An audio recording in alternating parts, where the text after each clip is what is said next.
মানিকগঞ্জের সিংগাইর উপজেলার জামসাই গ্রামে মানবিক উন্নয়ন ক্ষুদ্র ব্যবসায়ী সমবায় সমিতি নামে এক এনজিওর কোটি কোটি টাকা মেরে পালিয়েছে ওই এনজিওর কর্ণধার জামসা ইউনিয়ন পরিষদের চেয়ারম্যান ও ইউনিয়ন আওয়ামী লীগের সাধারণ সম্পাদক গাজী কামরুজ্জামান এবং তার সহযোগী ওই এনজিওর অংশীদার আমজাদ হোসেন খাঁ ও উজ্জ্বল মিয়া।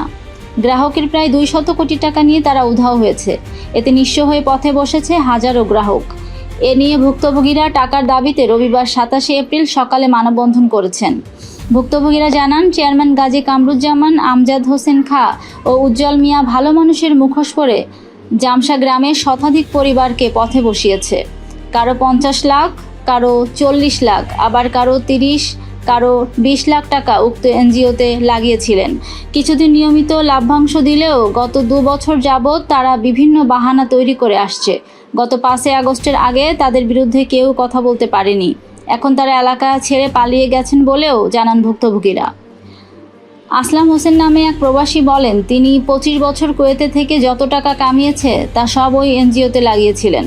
তিনি মোট 53 লক্ষ টাকা ওই এনজিওতে লাগিয়েছেন। টাকা লাগানোর সময় চেয়ারম্যান বলেছিলেন, তোমার যখন টাকা দরকার হবে ফেরত নিবা, কিন্তু এখন আর টাকা ফেরত দিচ্ছেন না।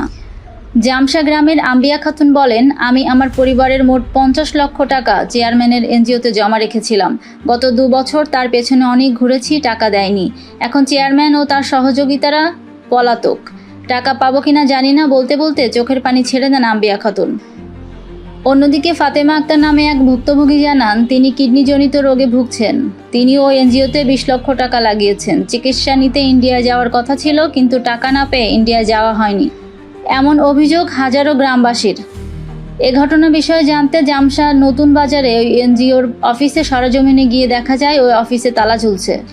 অন্যদিকে ওই দিন চেয়ারম্যান গাজী কামরুজ্জামান, আমজাদ হোসেন খাঁ ও উজ্জ্বল মিয়াকে না পেয়ে ভুক্তভোগীরা উত্তেজিত হয়ে আমজাদ হোসেন খাঁ ও তার সহযোগী ছোট ভাই বাদলের বাড়িঘর ভাঙচুর করেন।